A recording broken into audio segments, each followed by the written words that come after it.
할렐루야. 우리 예수님 사랑하는 분들만 아멘 합시다. 아멘. 우리 앞뒤 전후좌우 한번 인사 나눌까요? 잘 오셨습니다. 큰 은혜 받으세요. 인사하겠습니다. 잘 오셨습니다. 큰 은혜 받으십시오. 우리 이렇게 한 번 더 인사하죠. 8월도 주님이 함께 하십니다. 이렇게 인사하겠습니다. 시작. 8월도 주님이 함께 하십니다. 8월도 주님이 함께 하십니다. 주님이 우리와 함께 하십니다. 그 은혜로 이 8월 한 달도 승리해 나갈 수 있기를 바랍니다. 이제 정교연 수련회가 코앞에 다가와 있네요. 돌아오는 주일부터인데 다들 기대하시죠?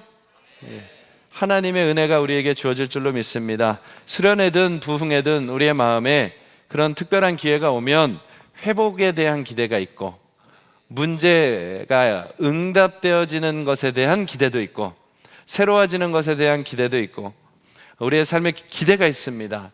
그래서 이번 수련회 가운데에도 그렇게 임하게 되는 줄 믿습니다. 근데 우리 편에서는 그런 기대가 있는데 바꿔서도 한번 생각해 보자고요. 하나님 편에서는 무엇을 관심 가지고 계실까요? 우리는 응답도 기대하고 회복도 기대하고 우리에게는 많은 여러 가지를 기대하는데 하나님은 무엇을 기다리실까요? 무엇을 기대하실까요? 하나님의 관심은 오직 하나입니다. 우리가 오기를 기대하십니다. 하나님은 우리에게 관심이 있으십니다. 우리는 하나님의 응답에 관심이 있는데 하나님은 우리에게 관심이 있으십니다. 더 정확하게 말하면 우리와 동행하는 삶을 시작하기를 원하십니다. 더 풍성히, 더 깊이 이 모든 상황과 사건과 집회와 모든 것을 동원하여서 우리와 동행하기를 원하십니다. 하나님과 함께하는 삶의 회복이 하나님의 기대입니다. 여러분, 내가 주님과 함께 잘 살아가고 있는지는 어디서 보면 알 수 있을 것 같은가요? 예배 잘 드리면 주님과 함께 살아가는 것이라는 증거가 보입니까? 그것은요, 사실은 완벽한 증거가 될 수가 없습니다. 내가 교회를 다닌다는 증표는 예배를 드리는 것으로 증표가 될 수 있겠지만 내가 주님과 정말 함께 잘 살아가고 있는 사람인가에 대한 확실한 증거는 되지 않습니다. 예배를 잘 드리고도 하나님이 기뻐하지 않는 일을 걸어가는 사람들이 참 많으니까요. 그러면 어디서 내가 하나님과 함께 동행하는 사람이라는 것이 증명이 될까요? 바로 정말 뜻밖의 자리에서 증명이 되는데요. 주차장에서, 사무실에서, 혼자 있는 그 자리에서, 바꿔서 말하면 우리의 일상 속에서 하나님이 나와 함께 하신다는 것이 증명된다는 것입니다. 여러분은 주님과 잘 동행하고 계십니까? 그렇게 말할 수 있는 것이 고린도후서 13장 5절에는 우리가 믿음 안에 있는지 확인해 보라 말씀하시면서 예수 그리스도께서 너희 안에 계신 줄을 너희가 알지 못하느냐 그러셨습니다. 그리고 요한계시록 3장 20절 말씀에 보면 주님이 우리 안에 들어와서 그와 더불어 먹고 그는 나와 더불어 먹으리라 그러셨습니다. 그러니까 주님은 우리 안에 오셔서 우리와 지금도 함께 하고 계시고 우리 안에 거하시면서 우리가 가는 모든 곳에서 움직이고 계십니다. 그러니 하나님과 동행하는 삶이 증거되고 확인되는 자리는 일상의 자리인 것입니다. 하나님이 내 안에서 함께 움직이고 계시니 어느 곳 어느 자리에서든지 하나님을 기억할 수 있고 어느 곳에서나 주님의 음성을 듣고 있으면 그 사람은 주님과 함께하는 사람인 것이죠. 사랑하는 성도 여러분들, 우리가 받은 놀라운 복을 절대로 빼앗기지 않기를 축복합니다. 하나님이 함께 하시는 것이 복입니다. 성경은요, 복음을 이렇게 말해요. 예수 그리스도가 복음이다 이렇게 얘기합니다. 예수 그리스도가 복음입니다. 이 세상에 복된 게 뭐가 있겠어요? 하나님 외에 누가 복이 되겠어요? 하나님만이 죄를 이기고 하나님만이 마귀를 이기고 하나님만이 거짓을 이기고 하나님만이 이 세상에 더럽고 추한 모든 것들을 다 새롭게 하실 수 있는 능력을 가지신 분이 하나님이십니다. 그런데 이 세상은 하나님이 누군지 모르거든요. 그런데 예수는 그리스도시요 하나님의 아들이십니다. 그러니 예수가 그리스도라고 하는 것, 이것이 복음인 거예요. 하나님 모르는 우리 인생들에게 하나님이 누구신지를 선명하게 보여주셨기 때문에 어디로 가야 될지 무엇을 해야 될지를 알게 된 것이죠. 그래서 예수가 복음입니다. 그 복음, 성경이 말하는 복음은 예수인데 거기에 성경이 말하는 또 하나의 복음이 더 있어요. 예수가 하나 더 있는 게 아니라 예수님으로 인하여 되어지는 것이 또 하나의 복음인데 그게 뭐냐 하면 예수님이 우리 마음에 와 계시다는 겁니다. 예수님이 그리스도시고 하나님이신 것만이 아니라 하나님이 우리 마음에 오셔서 성전 삼고 거하시며 임마누엘로 영원히 함께 하시는 거예요. 주님이 함께 하시는데 표정들이 왜 그러세요? 주님이 여기 오셔서 온 세상을 다 덮고도 남으실 그 주님이 이 작고 작은 좁고 좁은 내 마음 속에 들어오셔가지고 영원히 거하신다. 여기서 우리를 이끌어 가신다. 여러분, 이것이 복음 중에 복음인 것입니다. 왜 마음 안에 와 계신 예수가 복음이냐? 여러분, 우리의 삶의 대부분의 문제는 우리 마음의 문제잖아요. 우리의 마음의 원함, 그 원하는 대로 결정하고 선택한 것의 결과들을 우리가 먹고 사는 것뿐 아닙니까? 오늘도 내가 선택한 수많은 일들의 결과를 먹은 것이잖아요. 내가 마음에 원하고 바라는 것을 선택한 것대로 우리의 인생이 가고 있습니다. 그런데 예수님이 우리의 마음에 와 계시다는 것은 예수님이 우리의 마음 안에서 우리와 동행하시면서 우리의 마음을 터치하실 수 있다는 거예요. 우리의 마음을 터치하시고 직접적으로 간접적으로 계속해서 영향을 주시면서 우리의 걸음을 이끌어 가신다는 것입니다. 우리를 하나님이 원하시는 방향까지 이끌어 가시려고 주님이 우리 안에 오셔서 영원히 떠나지 않는다고 하신 것입니다. 데살로니가 후서 3장 5절 말씀 같이 한번 읽어보죠. 시작. 주께서 너희 마음을 인도하여 하나님의 사랑과 그리스도의 인내에 들어가게 하시기를 원하노라. 아멘. 바울이 데살로니가 교회 성도들에게 해주는 기도, 편지의 내용, 그 기도인데요, 너의 마음을 인도하여, 우리의 마음을 하나님이 인도하여 주기를 원한다는 겁니다. 그러면서 어디까지 인도하느냐? 이 마음을 인도하여서 성공의 자리, 부자의 자리, 강건함의 자리가 아니라, 저 말씀을 잘 보세요. 하나님의 사랑과 그리스도의 인내에 들어가기까지 인도해 주기를 원하신다는 거예요. 우리의 소원은 어디에 있나요? 오늘이 먼저 마음 관리입니다. 주님이 여기 마음 안에 와 계신데 주님이 거하시는 이 거처를 어떻게 관리하겠냐는 거예요. 이번 8월에 정교인 수련회를 하면서 진행되어져 갈 때에 우리가 정말 점검해야 될 것이 있다면 많은 응답도 귀합니다. 그 많은 응답을 담을 수 있는 마음이 준비되어야 되는 거예요. 이 마음 관리 말이에요. 오늘 저 말씀대로라고 하면 주님은 우리의 마음을 우리 마음 안에 거하셔서 인도하셔서 하나님의 사랑으로 인도하고 또 하나님의 사랑 때문에 인내할 수 있는 자리까지 이끌어 가신다는 거예요. 바꿔서 얘기하면 예수의 생명으로 살아내게 하기까지 인도하시겠다는 겁니다. 앞선 말씀 다시 한번 띄워주실래요? 그리스도의 인내에 들어가게. 그리스도께서 무엇 때문에 인내하셨으며 그리스도께서 무엇 때문에 십자가에 달리십니까? 우리를 향한 그 완전한 사랑 보여주시려고, 우리에게도 그런 인내의 사람이 될 수 있게, 우리에게도 하나님의 사랑을 보이는 사람이 될 수 있도록 그 자리까지 성령이 우리 안에서 인도해 가시겠다고 하는 것입니다. 그럼 오늘 질문을 한번 다시 드려보겠습니다. 나로 살고 싶으십니까? 예수로 살고 싶으십니까? 여러분 일일이 다 대답하지 않아도 됩니다. 여러분 마음에다가 정직하게 질문하세요. 나는 나로 살고 싶은가? 예수로 살고 싶은가? 이 소원이 주님에게 인도받는 것의 모든 것을 결정하게 될 것입니다. 나로 살고 싶으십니까? 예수로 살고 싶으십니까? 주의 영이 우리 안에 오셔서 살아가는 것은 너희 마음을 인도하여 하나님의 사랑과 그리스도의 인내로 들어가게 할 것이다. 예수의 생명까지 닿게 하시겠다고. 하나님이 보실 때는 이게 최고라는 겁니다. 우리 인생의 가장 아름다운 것은 하나님이 보실 때 바로 여기 있다는 거예요. 우리를 조금 가꾸고 우리를 좀 대단하게 만들어서 훌륭한 사람이 되는 것이 아니라 예수의 생명으로 살아가는 것이 하나님이 보실 때는 최고 아름다운 모습이라고, 우리 인생의 성공이라고 말합니다. 우리가 구하고 있는 응답은 어떤 응답입니까? 우리가 구하고 있는 응답은 어떤 성공입니까? 예수님이 우리 마음 안에 와 계시다면 제일 중요한 것이 주님이 거하고 있는 이 마음 자리를 관리하는 것입니다. 근데 우리는 우리 마음을 너무 소홀히 여기는 것 같아요. 오늘 이 저녁 식사를 이렇게 직원분들하고 같이 먹는데 어떤 분이 우리 교회에서 일하시는 한 집사님에게 너무나 감동을 받았다고 칭찬을 하는 거예요. 제가요 우리 집사님 보면서 너무 감동받았어요. 교회에서 일할 때는 작업복을 입고 계시는데 예배 드리러 올라갈 때는 꼭 옷을 갈아입으시고 딱 예배에 맞춰서 준비된 모습으로 올라가는 모습이 도전이 되었습니다 하고 딱 칭찬을 해주시는 겁니다. 너무 귀하더라고요. 여러분, 예배 올 때는 옷 매무새를 관리합니다. 저도 올라오기 전까지 얼마나 거울을 봤는지 몰라요. 양복도 만지고 넥타이도 매고 얼마나 거울을 받는지 모릅니다.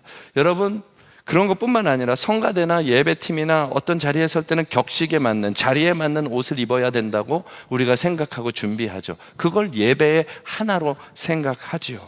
그래서 더 관리를 합니다. 그것 가지고 사람을 평가하기도 하고요. 그런데요, 여러분, 그렇게 옷 매무새도 갖추고 다 하는데 예수님이 계신 마음에는 어떤 옷을 입혀 놓으셨습니까? 예배하러 올 때, 하나님 앞에 설 때 예수님이 계신 이 마음자리에는 어떤 옷을 입혀 놓고 관리하고 계십니까? 우리의 마음 안에 분노, 염려, 낙심, 비판, 좌절, 교만, 욕심, 음란, 자랑, 미움, 이 수많은 잘못된 것들로 옷을 덧입혀 놓고 의복은 받고 있고 예배는 드리는데 이 속사람의 마음자리는 잘못된 옷으로 다 입혀 있다면 하나님이 그 예배를 어떻게 기쁘게 받으실 수 있겠냐 하는 것입니다. 여러분, 만약에 제 마음이 여기서 여러분들에게 있는 그대로 다 비추어진다면, 하나님이 만약에 저와 여러분의 인생을, 아니 우리의 삶을 다, 모든 사람의 마음이 그냥 투명하게 다 보이도록 만들어 놓으셨다면, 여러분, 여기서 친구로 지낼 사람 몇 명이나 있을까요? 내 마음이 그냥 너무 투명해가지고 다 보이게 되어져 있어요. 미워하는 마음은 빨간색, 싫어하는 마음은 파란색, 비난하는 마음은 노란색, 그냥 다 보여서 그냥 앞에 서 있으면 저 사람 지금 나 미워하는구나, 노란색이네, 막 이렇게. 그러면 여러분, 누가 친구가 되겠어요? 그러니까 사람들이요, 이 마음이 보여지지 않으니까 여기는 가꾸지 않고 세상에 보여지고 사람의 눈만 의식하면서 겉만, 말만, 모양만 꾸미고 살아간다는 것이죠. 그런데 여러분, 마음속에 계시는, 우리의 마음의 중심을 보시는 하나님을 의식해야 하는 것이 정상인 것이죠. 사무엘상 16장 7절에는 분명 말씀하십니다. 사람은 외모를 보거니와 나 여호와는 중심을 보느니라. 하나님은 우리 중심 보십니다. 이번 8월달, 여러분 벌써 8월까지 왔네요. 한 해가 거의 이제 또 끝나갑니다. 여러분, 지금 우리가 점검해야 될 게 무엇이겠습니까? 마음자리입니다. 8월에 다시 한번 일어나는 것은 마음자리를 깨끗이 정돈하여 다시 일어나야 되는 것입니다. 여러분, 예수님의 경고도 한번 생각해 보십시오. 예수님 당시에 가장 의롭고 가장 완전하고 가장 깨끗했던 사람들이 바리새인들입니다. 누가 보아도 부족할 게 없고요, 완벽하게 예배를 드리고요, 입술의 지식은 성경 지식이 명확합니다.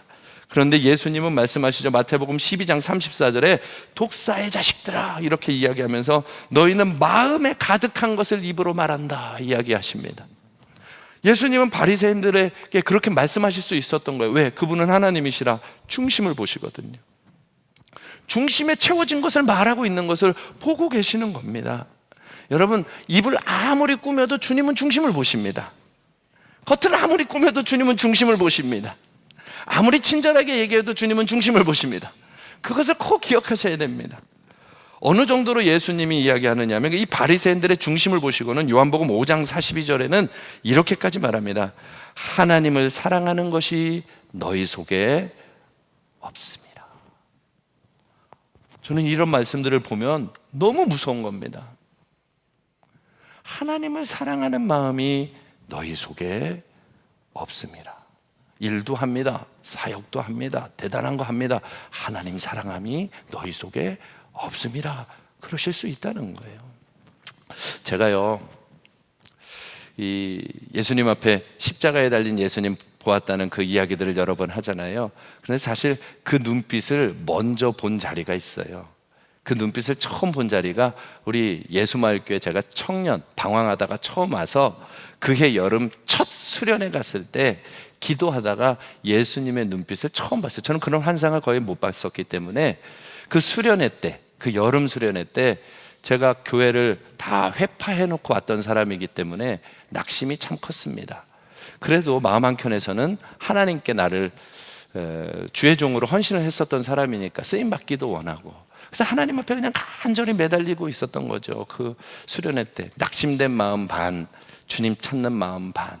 그리고 혼자서 그렇게 열심히 기도를 하고 있는데 갑자기 장면 하나가 눈에서 크게 떠오르면서 예수님이 십자가를 이렇게 어깨에 메고 언덕길을 이렇게 올라가시더라고요. 언덕을 이렇게 올라가시다가 갑자기 고개를 저를 탁 돌아서 쳐다보시는 겁니다.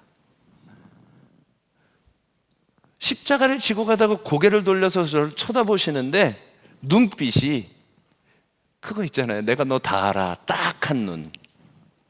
이렇게 아이고 하고 이게 딱한 눈으로 쳐다보는 것을 처음으로 본 게 우리 예수마을교회 첫 청년부 수련회 첫날 밤 기도하다가 그걸 본 거예요.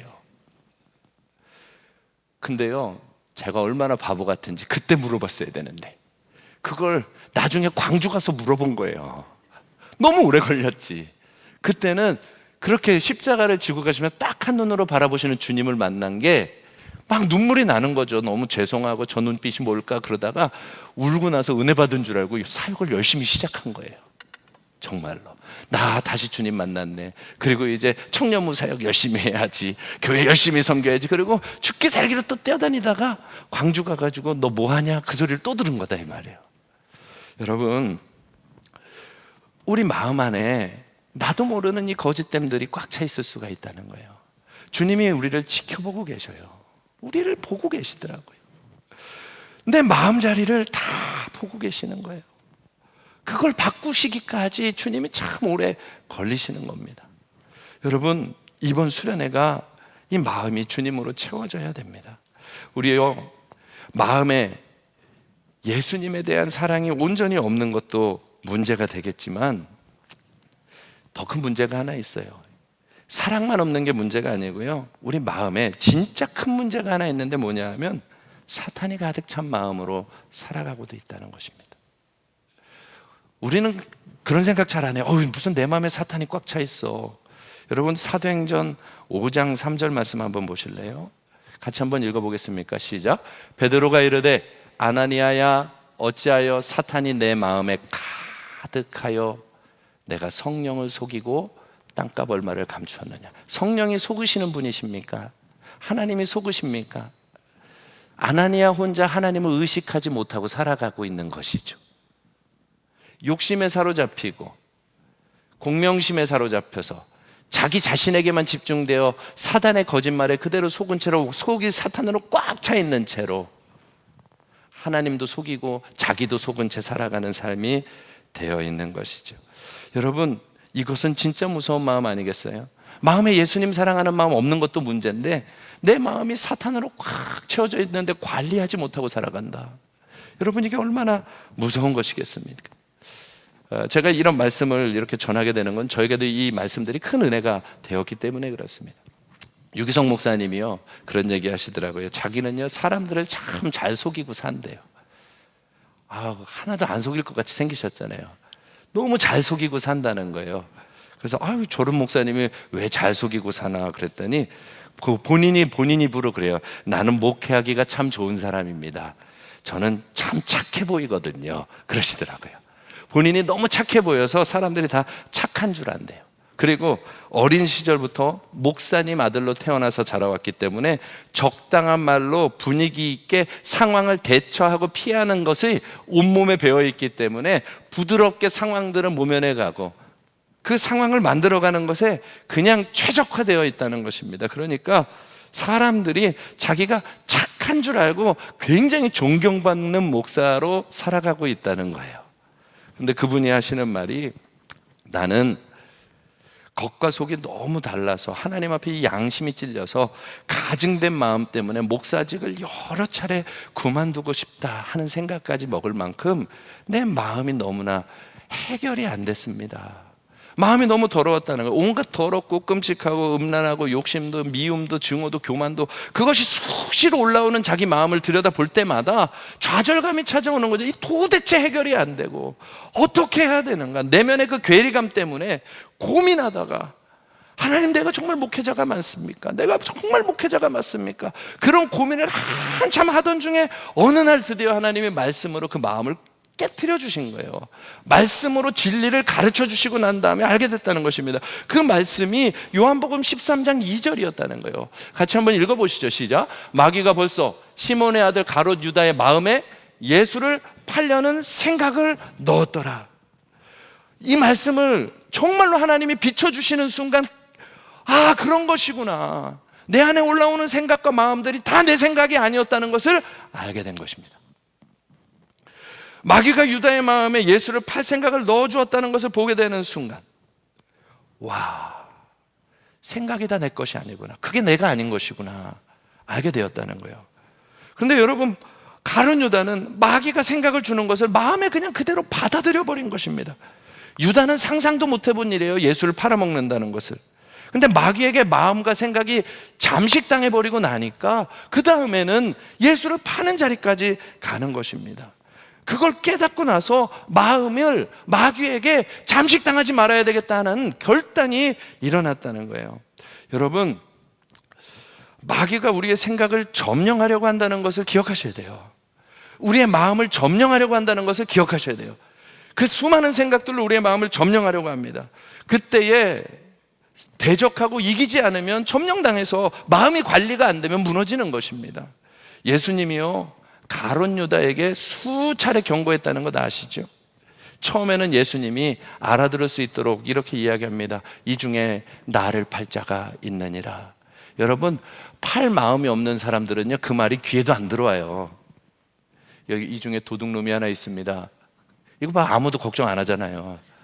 여러분, 도둑질 한 사람만 걱정해요. 그 눈빛만 마주치면 날 보고 하는 얘기인가? 여기 나를 미워하는 사람이 있습니다. 이거 아무도 걱정 안 하잖아. 아무도 안 미워하니까. 그렇죠? 여러분, 다 그런 거예요. 그런 얘기하면 자기는 다 알아요. 다 찔려요. 근데 예수님이 여기 나를 팔 자가 있느니라. 12명밖에 없는 제자들 앞에서 그 얘기를 했다면 누군가는 알아듣는 거죠. 가룟 유다가 알아들어야죠. 그런데 하나님의 경고를, 예수님의 경고를 받지를 않죠. 그리고 천연덕스럽게 다시 한번 이제 예수님한테 물어봅니다. 제자들은 처음 듣는 말, 무서운 말이라 예수님께 이렇게 얘기하죠. 내가 그입니까? 정말 내가 당신을 팔게 되는 겁니까? 다 겁에 먹어서 물어보는데 가룟 유다는 이렇게 말합니다. 마태복음 26장 25절에 랍비여, 나는 아니지요? 천연덕스럽게 얘기한다고요. 나는 아니죠. 그때 예수님이 뭐라고 하십니까? 네가 말하였도다. 여러분, 우리가 주님의 경고를 못 듣는다고요? 아니요, 다 들어요. 우리의 마음 자락에 대한 주님의 얘기를 다 듣고 살아요. 진리의 말씀으로 찔리게도 듣고요, 사람의 경고로도 듣고요. 예수님이 가룟 유다를 생각해서 모든 사람 앞에서 얘다! 라고 얘기하지 않으시고 가룟 유다의 마음을 가까이 와서 물어볼 때 네가 말하였느니라. 아직까지 돌아설 기회가 있는 것이에요. 그러나 어떻습니까?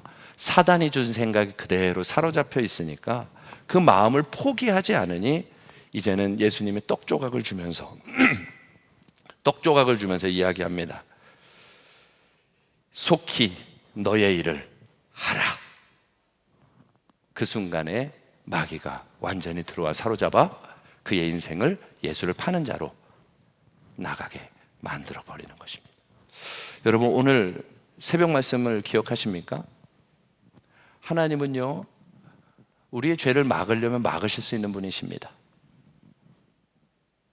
그러나 우리가 하나님의 경고들 깨닫게 하고 찔리게 하고 들려주고 수없이 많은 환경으로 우리에게 말을 해도 반응치 아니하면 그 죄의 결과를 경험하기까지 내버려 두실 수도 있는 하나님이십니다. 그래서 마음 관리가 중요한 겁니다. 마음 관리가 그래서 중요한 거예요. 이 마음이 사단으로 채워지지 않도록 여러분 그렇게 되어져야 하는 것입니다. 이 유기성 목사님이 이 말씀을 깨닫고 난 이후부터 마음에 하나님의 생각이 아닌 것 같은 것들이 떠오르면 예수 이름으로 대적하기 시작한다는 겁니다. 미워하는 마음은 이건 주님의 마음이 아니다. 예수 이름으로 떠나가라. 판단하는 마음 예수 이름으로 떠나가라. 음란의 마음 예수 이름으로 떠나가라. 하나님 이 마음을 내 마음에 두기를 원치 않습니다. 세상 사랑하는 마음, 돈 사랑하는 마음, 욕심이 올라오는 마음 예수 이름으로 떠나가라 명하기 시작하고 생각을 마음에 채우지 않기 시작했다는 것입니다. 여러분, 우리의 마음을 관리해야 되는 거예요.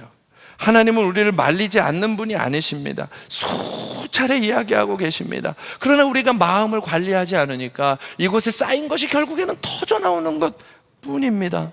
사랑하는 성도 여러분들, 이번 여름 수련회가 우리와 함께 하시는 하나님과 가장 가까워지는 여름 수련회가 되어야 됩니다.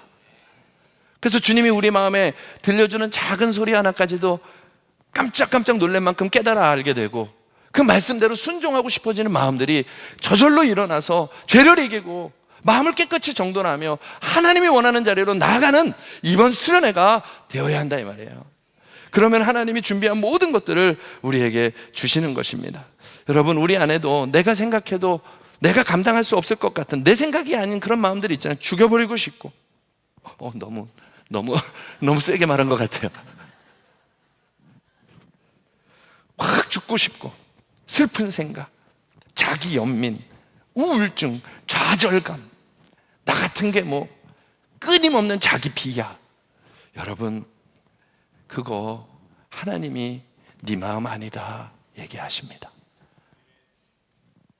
우리 안에 누군가를 향한 분노가 있습니까? 그건 네 마음 아니다 그러십니다. 우리의 진짜를 지켜야 됩니다. 마음, 예수님이 거하고 계신 이 마음자리 지켜야 됩니다. 제가 저에게는 평생의 이정표처럼 삼는 날이 있습니다. 제가요, 결혼을 하고 나서 아내와 성격 차이라고 하죠. 이것이 잘 해결이 안 되니까 마음에 자꾸 나도 모르게 쌓여가는 것입니다. 그러다가 광주에 가서 목회를 하는데 이것이 쌓이다가 나도 모르게 내 마음 안에서 계속 채워져 가고 불만과 불평이 막 꽉 차가는 거죠.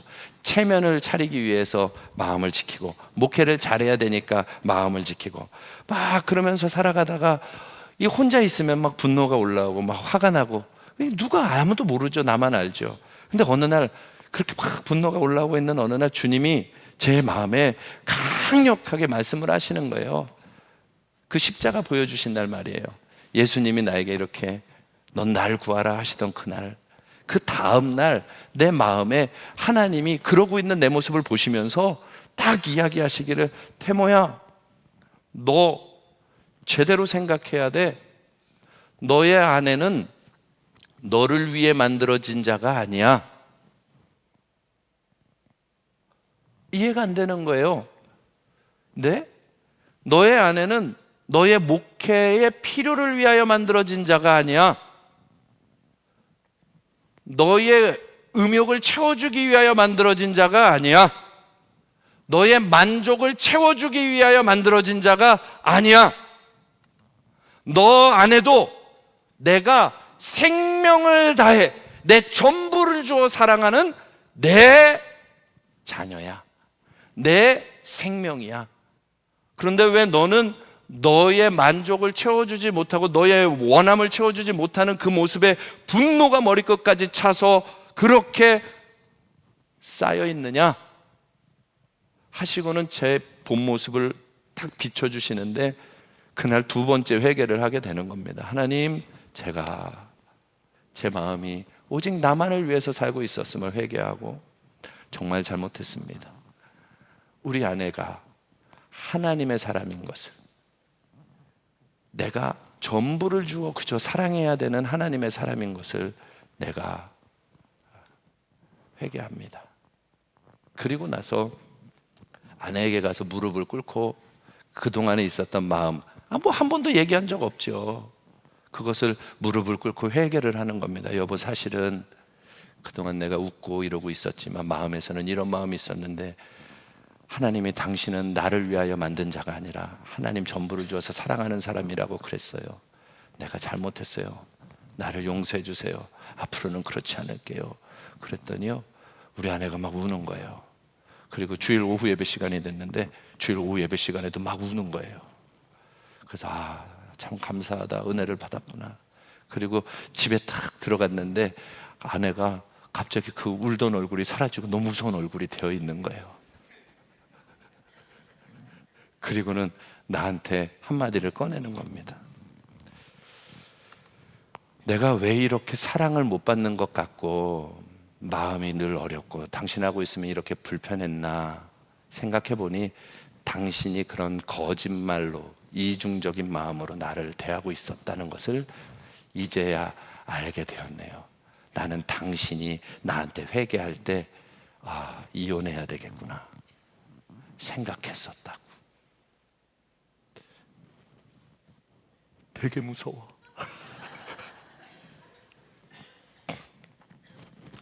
여러분, 그날 이후로 어떤 일이 있어도 나의 도구처럼 생각하지 않기로 바꿨습니다. 하나님 앞에서 마음자리를 잘 지켜야 돼요. 주님의 마음으로 채워지지 않으면요, 다 나의 목적과 원함을 위하여서, 심지어는 예수님까지도 다 나를 위해 필요한 존재만 돼요.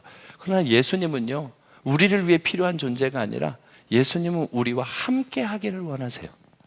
우리를 원하세요. 너와 동행하기를 원한다. 그래서 내가 너 마음 안에 들어왔다. 지금이라도 그 걸음을 시작하자 하시는 겁니다. 여러분이 마음 자리를 잘 지켜야 됩니다. 이 마음에서 생명이 나는 것입니다. 생명의 근원이 이에서 남이니라. 여러분이 마음을 잘 지켜야 됩니다. 마음 지키는 것 가능할까요? 예, 가능해요. 믿음으로 가능한 것입니다. 얼마 전 한 권사님이 좀 나이가 많은 권사님이셨어요. 유방암 치료를 받고 계시던 분인데 이제는 그 치료가 거의 다 끝나가서 이제 완치 판정을 향해서 가고 있었는데 몇 주 전에 기도를 해드리는데 그러는 거예요. 목사님, 병원에서 의심소견이 나와요. 반대쪽에도 의심소견이 나왔어요. 이제 검사 결과가 이번 주에 나옵니다. 그 얘기를 하시는데 마음이 너무 아픈 거예요. 그리고 나서 그 다음 주일이 됐는데 늘 이렇게 예배가 끝나면 기도를 받으시는데 그날은 기도를 받으러 안 나오셔 그냥 가셨나 그랬더니 저 뒷자리에 늘 앉으시는 그 자리에서 예배가 다 끝나고 다 갔는데 펑펑 울면서 기도하고 계시더라고요. 마음이 막 무너지죠.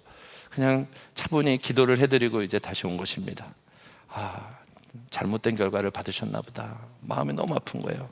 그리고 다음 주에 왔는데 식당에서 만났어요, 이번에는. 근데 또 이번에는 권사님이 깔깔깔 웃으시면서 목사님 목사님 반가워요 막 웃으셔요. 그래서 왜 아무 소식 없어요? 그랬더니 아니 그게 아니고요, 어쩌겠습니까? 주님께 맡기고 사는 것이죠. 지금까지도 주님의 은혜인데요, 앞으로도 뭐 여러 가지 과정이야 있겠지만 하나님이 하십니다. 주님이 함께 하시는데요.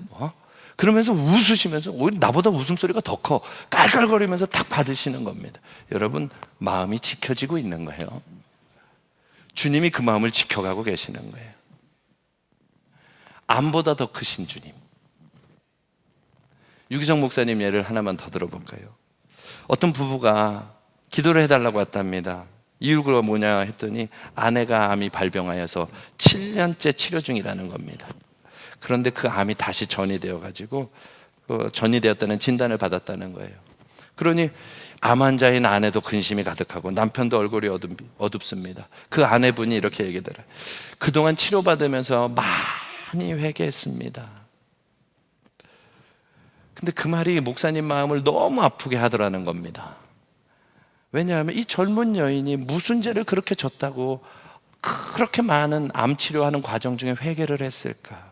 목사님이 생각하기를 이 부부는 암보다 더 무서운 고통을 당하고 있구나 생각하셨다는 거예요.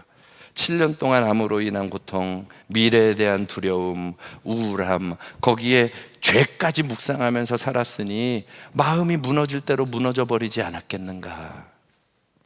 하나님의 은혜는 여전히 크고 대단하시며 하나님은 여전히 그들과 함께하고 있는데, 수년 동안 24시간, 하루 24시간을 수년 동안 암만 묵상하고 살고 있으니, 암만 바라보고 살아가고 있으니, 암으로 인한 불안함, 암으로 인한 답답함, 그것만 바라보고 있으니 그 7년이라는 시간이 얼마나 지옥 같았을까.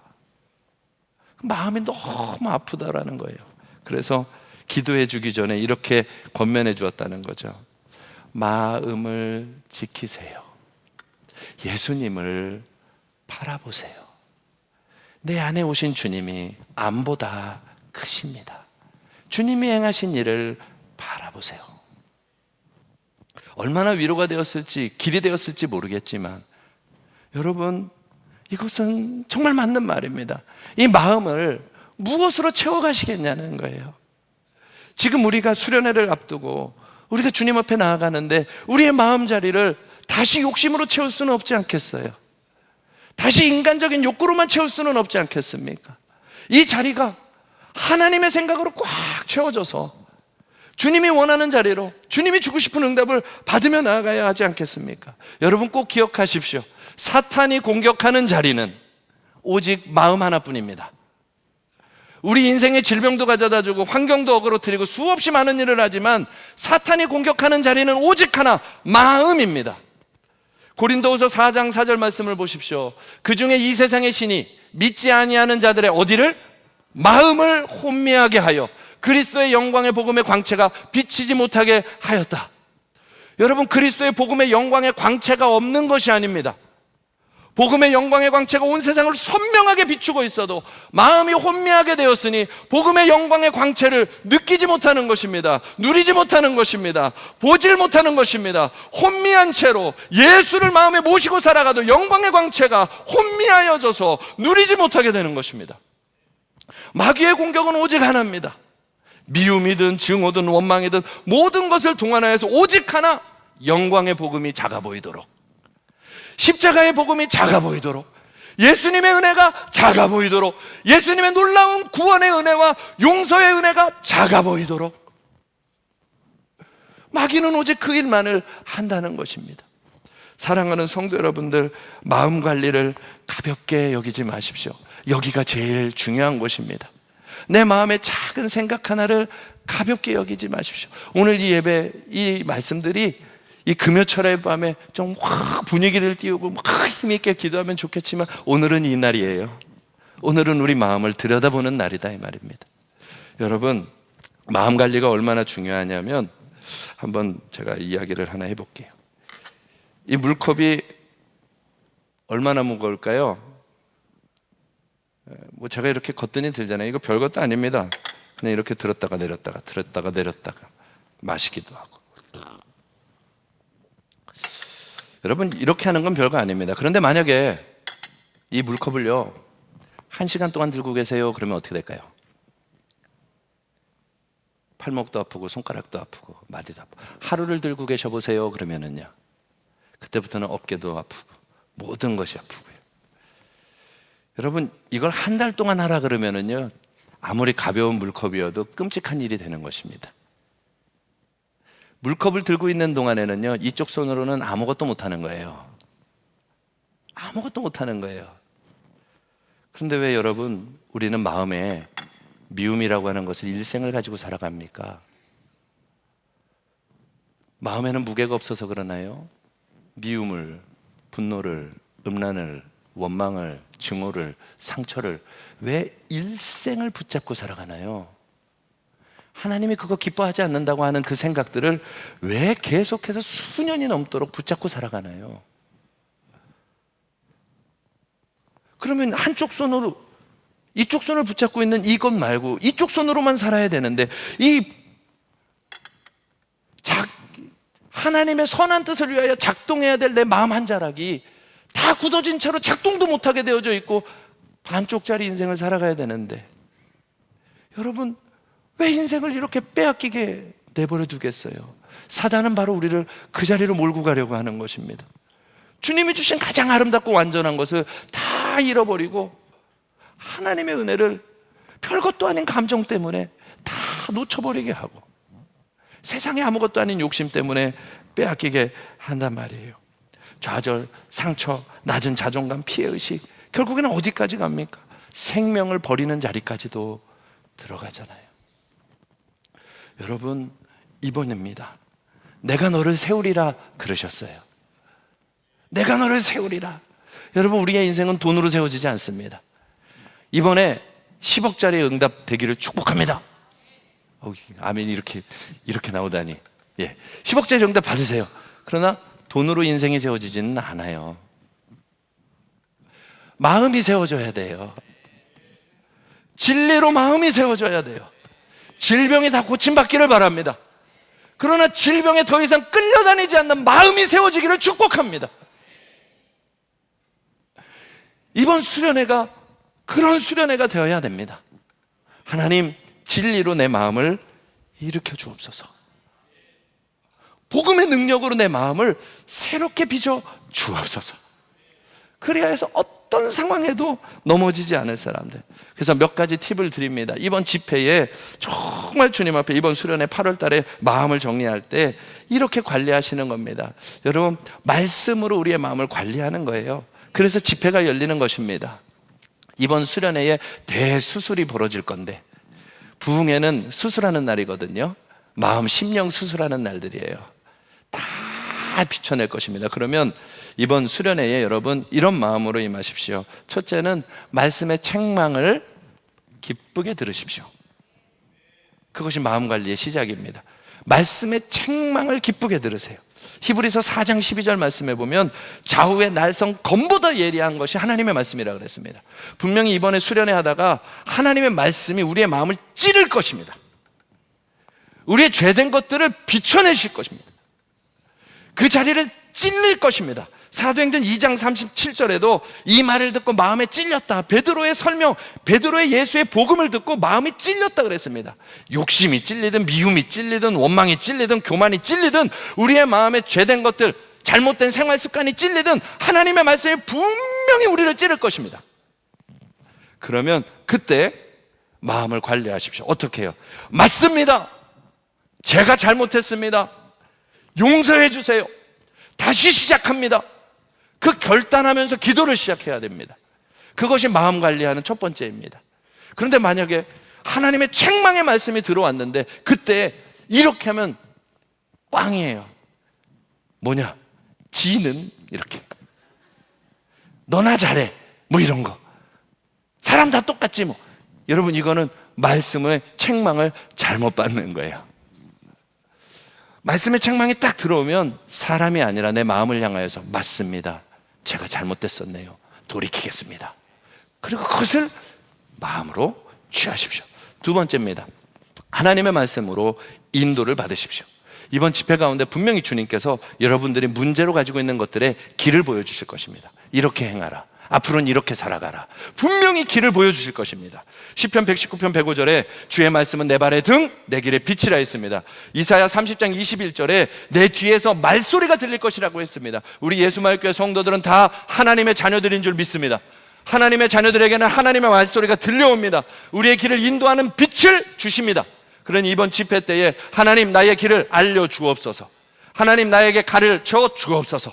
나의 길을 인도하여 주옵소서 구하십시오. 그리고 이번 수련회 때에는 하나님의 말씀으로 위로하실 것입니다. 우리의 마음의 상한 마음, 자기의 연약함들, 실수들, 부족함들, 하나님은 그것을 이야기하지 아니하시고 주님께서 말씀으로 우리의 마음을 위로하실 것입니다. 그 위로가 오실 때 하나님, 그래도 나는 부족해요. 그러지 마시고 맞습니다. 주님, 감사합니다. 나를 사랑하시니 고맙습니다. 아멘으로 취하시기를 축복합니다. 사랑의 음성이 들려오면 그냥 아멘으로 받으시고 그 사랑 안으로 깊이 들어가십시오. 시편 119편 50절에 보면 같이 한번 읽어볼까요? 시작. 이 말씀은 나의 고난 중에 위로라. 주의 말씀이 나를 살리셨기 때문이라. 여러분, 고난이 아무리 커도요, 주의 음성이 들려오면 살아나는 거예요. 이번 수련회, 이번 여름에 주의 말씀이 여러분의 마음에 위로를 더해 주실 줄로 믿습니다. 또 하나는 이번에 확실하게 우리에게 회복되어져야 할, 마음에 회복되어져야 할 것이 있다면 불이에요. 말씀의 불. 이것은 확신인 겁니다. 확신. 말씀의 불이 오면 가슴이 뜨거워져서 무엇인가를 하고 싶고, 달려가고 싶고, 도전하고 싶고, 복음대로 살고 싶어지고, 말씀의 확신을 주실 거거든요. 그 확신이 오면 아멘하고 취하여서 시작하는 것입니다. 이번에 그렇게 기대하며 나가시기를 바랍니다. 누가복음 24장 32절에 분명히 이렇게 말씀하시네요. 예수님께서 성경을 풀어주실 때에 우리 속에서 마음이 뜨겁지 아니하더냐. 여러분이 마음이 뜨거워질 때가 그 사람들이 예수님을 못 알아봤을 때인 거 아시죠? 엠마오로 내려가던 두 제자가 예수님이 함께 걸어가는 줄도 모르고, 예수님이 이전에 예수님의 모습이 아니라 그냥 평범한 사람의 모습으로 함께 걸어가시면서 그리스도에 대한 이야기를 다 설명해 줄 때 이 사람의 이야기를 들으면서 가슴이 뜨거워진 거예요. 그리고 나중에 돌아봐서 아는 겁니다. 예수님이셨다. 여러분, 이번에 하나님이 우리에게 강사님을 보내주시는 것은 모습은 사람이나 안에서 선포는 주님이 하실 것입니다. 선포는 주님이 하실 것입니다. 그 주의 말씀으로 마음에 확신이 오기 시작하면 우리의 삶이 이번에 회복이 되는 것입니다. 그러니 전심으로 이번에 마음 관리하며 주님께로 나아가게 되기를 주님의 이름으로 축복합니다. 여러분, 확신이 오면 뭐든지 넘어설 수 있습니다. 저는 우리 교회도 이런 일들이 벌어지기를 원하면서 이 간증을 하나 드리려고 합니다. 이 정필도 목사님, 부산의 수영로교회 목사님이시죠. 교회가 한참 부흥이 되기 시작할 때 이 주차장이 없는 겁니다. 그래서 온 동네 골목이란 골목은 다 수영로교회 성도들이 차를 대는 거예요. 그런데 어느 날은 주일 예배를 드리고 나왔는데 차들이 한 대도 없더래요. 주변 사람들이 민원을 걸어가지고 하도 교회 차들이 많으니까요, 그걸 다 견인해 간 겁니다. 그러니까 성도들이 난리가 난 거죠. 근데 목사님이 하나님 앞에서 울면서 기도를 한 겁니다. 하나님, 우리 교회는 이제 부흥하기는 틀렸습니다. 하나님, 성도들이 와서 차를 댈 수도 없고 이런 상황이면 이제 어떡합니까? 하나님, 이 문제를 해결해 주세요 하고 막 기도를 했답니다. 그런데 그 기도를 하던 어느 날 밤에 이 앞에, 그 교회 앞에 커다란 무슨 공장이 하나 있었는데 그 공장을 주실 것 같은 그런 환상처럼 꿈을 꾸게 된 것입니다. 그러니까 그 공장을 보니까요, 정말 엄청나게 넓어서 그곳이 주차장 되면은 자기들의 차가 다 들어갈 것이라는 생각이 들더라는 거예요. 야, 이상하다, 어떻게 이런 꿈을 주셨나. 그리고 그 주에 집회를 나갔는데 서울 어디 여의도 지역의 어디 침례교회에 집회를 갔는데 그 교회에 그 안수 집사님 부부가 하나 있었는데 그 부부의 아버지가 큰 회사 회장님인데 그 공장 회장이었다는 거예요. 그 집은 다 예수를 안 믿는 집인데 이 분이 그 집의 안수 집사고 처음으로 예수를 믿는 사람이었다는 거죠. 그래서 그 부흥에서 그 사람을 만나가지고 거기 교회가 살 테니 팔라고 해라. 당신들 그거 성공시키면 하나님이 쓰시는 거다. 그랬는데 정말로 그곳에서 공장을 팔기로 한 것입니다. 그래서 계약금을 주고 큰 금액의 잔금을 남겨놓은 상황이 된 것이죠. 그 성도들한테 얘기한 거예요. 여러분, 하나님이 우리의 기도를 들으시고 주차장을, 이런 환상을 보시면서 주셨습니다. 하나님이 이곳을 주실 것입니다. 그랬더니요, 성도들이 다 할렐루야 막 손을 흔들고 막 너무 좋아서 춤을 추더랍니다. 그런데요, 그 다음 날부터 기적이 일어나는 거예요. 헌금은 아무도 안 해. 그 교회가 헌금을 아무도 안 하더라는 거예요. 그 목사님이 기도해서 응답받으시면 분명히 다 주실 겁니다. 그러면서 정말로 이 정필도 목사님이 기도로 사시는 분이니까요. 하루 이틀 지나가는데요, 헌금을 아무도 안 하는데 정말 통장이 잔고가 올라가는 게 하나도 안 보이더라고요. 건축부 재정이. 늘 기도하는데 이제 잔금일이 다가오는 것입니다. 한 일주일 전쯤에.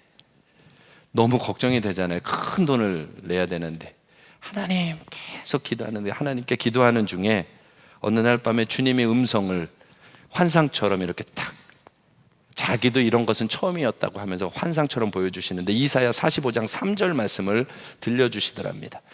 내게 흑암 중에 보아와 은밀한 곳에 숨은 재물을 주어 내 이름을 부르는 자가 나 여호와 이스라엘의 하나님인 줄을 내가 알게 하리라. 그것을 기도하는 중에 환상처럼 쫙 이 발이 하나 펴지는 것처럼 해서 쫙 보여주시는데 마음에 불이 생기는 거죠. 확신이 오는 것입니다. 아멘. 하나님이 말씀하셨으면 반드시 됩니다. 하나님이 말씀하셨으면 반드시 됩니다. 그리고 기뻐 뛰면서 이제 그 주 주일에 또 성도들한테 얘기를 한 것입니다. 여러분, 하나님이 이런 응답 주셨습니다. 주차장은 우리 것이 됩니다. 그랬더니 또 할렐루야 막 난리가 났는데요, 또 이틀이 지나도 3일이 지나도 헌금이 하나도 안 들어오더래요. 이제 이틀 남았습니다. 그리고 재정부장님에게 통장 가서 찍어보세요. 아무것도 없어요. 하루 남았습니다. 점점점 시간이 촉박해져 옵니다. 그때 다시 한번 마지막으로 오늘 한번 다시 한번 통장 찍어보세요. 그리고 갔는데요, 그때부터 기적이 벌어지는 거예요. 통장을 넣었는데 찌지지직 찌지지직 찌지지직 찌지지직 찌지지직 통장이 꽉 찼어요. 새 통장을 받아와서 또 넣었는데 찌지지직 찌지지직 찌지지직 4개, 5개가 꽉 채워지는 것입니다. 누가 어디서 어떻게 넣었는지도 모르는 그 헌금들이 쫙 그 하루 만에 다 채워지는 거예요. 그리고 나서 그 다음날 잔금을 다 치르고 부족하지 않았다고. 하나님은 약속하신 것은 지키시는 하나님입니다. 여러분, 이번 수련회에 주님을 기대하십시오. 우리의 마음을 관리하셔요.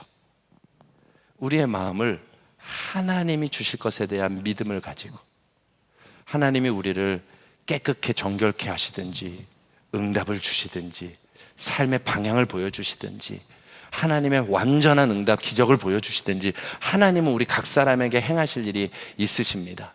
다만 우리 마음을 향하여 끊임없이 공격해오는 그 공격들 되겠냐? 그래봤자지 여전히 안 돼. 부정적인 생각, 거짓된 생각, 의심의 마음들, 그 모든 생각들, 우리 안에 채워져 있던 미움, 증오들, 그 모든 것들을 예수의 이름으로 하나하나 다 잘라내버리고 이번에 주님으로 가득 채워지는 날이 되기를 축복합니다. 이번 8월이 시작입니다. 먼저 마음 관리합시다. 그래서 주님께서 마음껏 역사하시도록 우리 안에 계신 주님과 함께 걸어가는 이 능력의 삶, 행복한 삶이 저와 여러분에게 펼쳐지기를 주님의 이름으로 축복합니다. 우리 함께 찬양하면서 기도 한번 드리기를 원합니다. 아직 예물 드리지 못한 분들은요, 지금 이 찬양할 때 드렸으면 좋겠습니다. 우리는 부족하고 연약해도 하나님은 하실 수 있습니다. 우리 그 하나님 앞에 믿음을 담아서 우리 할 수 있다 하시니 함께 찬양하고요, 기도하시죠.